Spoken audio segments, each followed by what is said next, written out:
For more on our top stories and others, please visit our website. It's channelstv.com and on youtube.com/channelsweb. Log on to m.channelstv.com to watch us on your mobile device or download the Channels TV app for Android, iOS and Windows devices from their respective stores. And there's something else you can do. The Channels TV and Channels 24 app will give you access to news and updates. You also have the Eyewitness feature with which you can share those pictures, videos or news of happenings around you. Just install the app, then tap and swipe to reveal the menu and follow the instructions. And talking about pictures, here are some of them that you sent into our Eyewitness portal today. We begin from BUK Road which is in Kano State, showing motorists in a struggle to get petrol. According to our Eyewitness reporter, there was tension around the filling station when these motorcyclists tried to get the product. And from Lafia, Makodi Road in Nasarawa State comes this next image of people sitting on an already overloaded vehicle. Our Eyewitness reporter is condemning this practice and is calling on the Federal Road Safety Corps to do something about it. Then this image from Road 38 off Road 4 in Lekki, Lagos, showing this electricity pole already giving way. Our Eyewitness reporter is of the opinion that these poles, if not fixed on time, could become a disaster if it falls, and wants the men of the Eco Electricity Distribution Company to do something about this, and urgently too. And our last image is coming from It's coming from Delta State, showing different polling centers of the just concluded local government elections.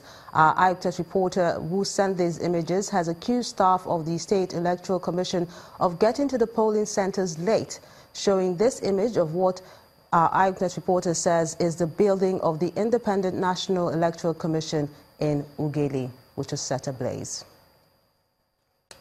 And we have more update on that story, which our Eyewitness reporter just sent in from the Delta State. The People's Democratic Party has won all seats in the 23 out of 25 local government areas in the state in the just concluded local government elections, while the opposition party APC won in only Ward 2 of Anyosha North local government area.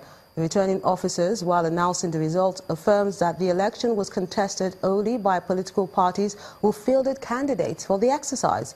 The chairman of the State Independent Electoral Commission, Mike Obodu, announces that there will be a rerun in Ughelli North and Ethiop East local government areas due to irregularities recorded in those areas.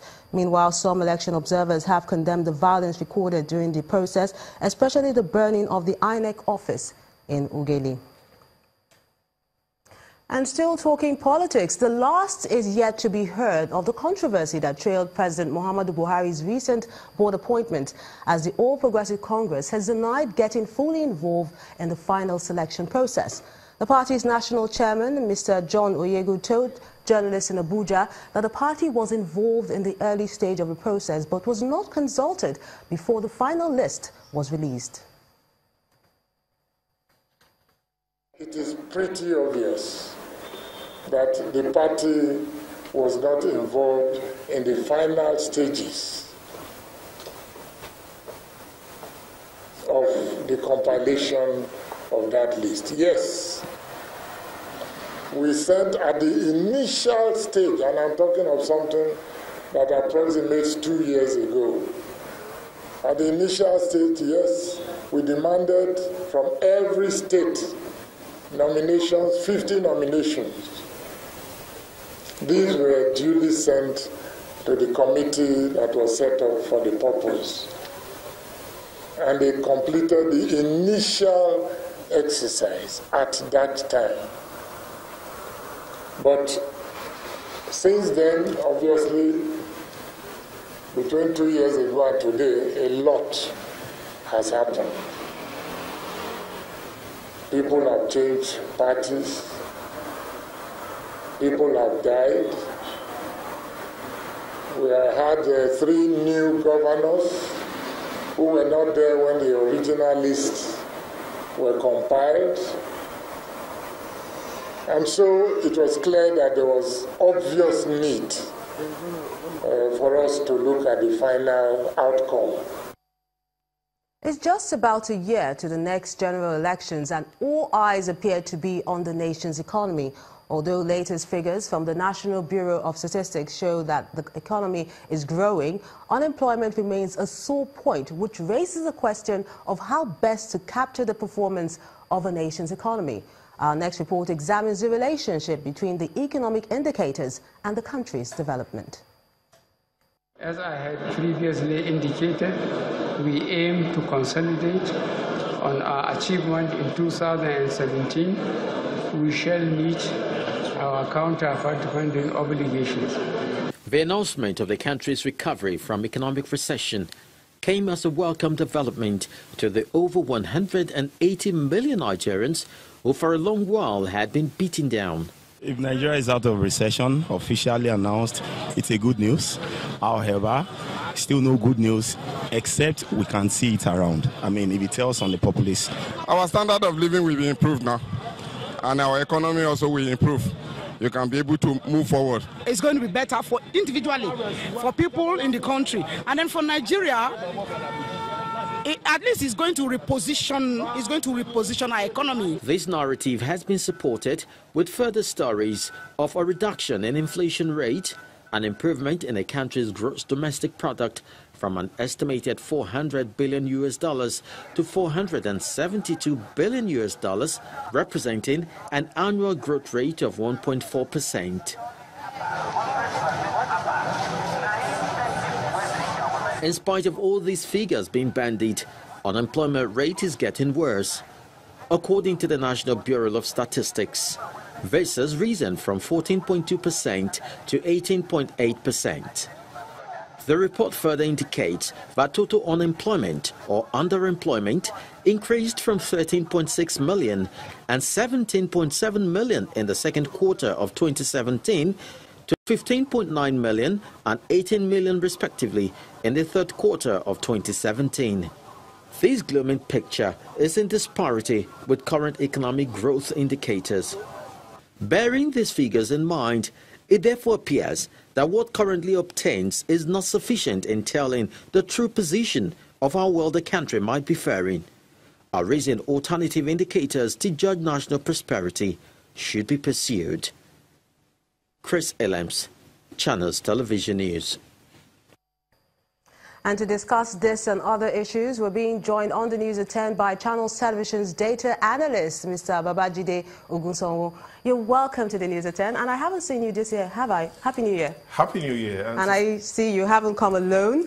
Oh, yes, because it's still the first week of the year, and I think we should celebrate with some wine. Okay, as we discuss the issues today. Yes, definitely. Now, let's start with this one. The National Bureau of Statistics has released several reports, and they're saying that the economy has grown by 1.4%, but Nigerians will beg to differ, at least some of them, because they feel that this growth is just on paper. But is GDP growth still relevant as an indicator to measure national prosperity?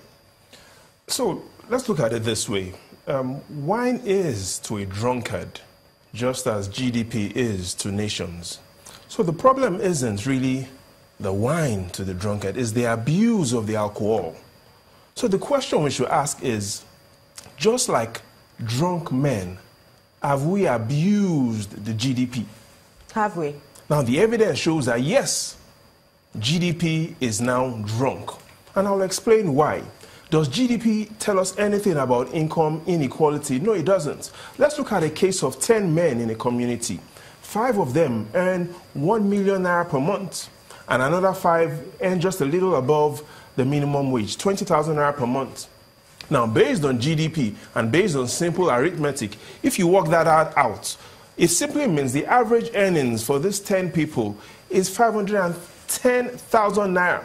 But again, that is what GDP does. Because of the significant earnings of a few, it gives an illusion that everything is well. And so we see into this community and we feel everything is right. But the evidence does show that it is only right for a few people. So the first thing is, GDP doesn't tell us anything about income inequality. There are 2 other things GDP doesn't tell us. The second is, GDP gives us an illusion that everything again seems to be growing well.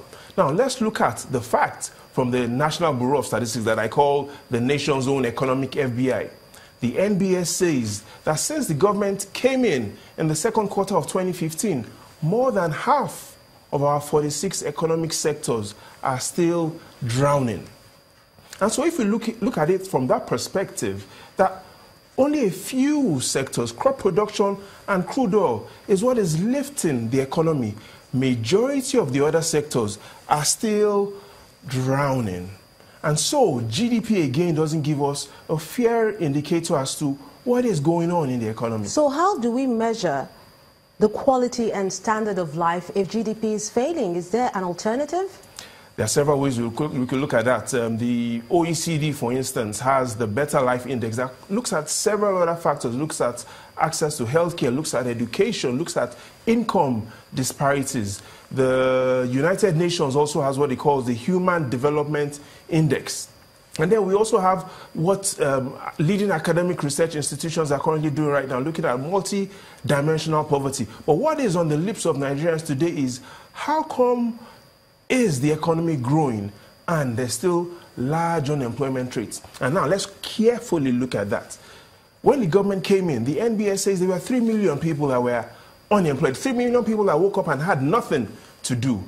That number has grown by 4.5 million. So today, there are 7.5 million people that have nothing to do. And that's equivalent to the population of Libya. Libya doesn't even have up to 7.5 million people. And you've got several of these African countries colored here that don't even have a population of 7.5 million people. Now, the interesting thing is there's a political angle to it. We remember when President Buhari won, he won by only a margin of 2.5 million people.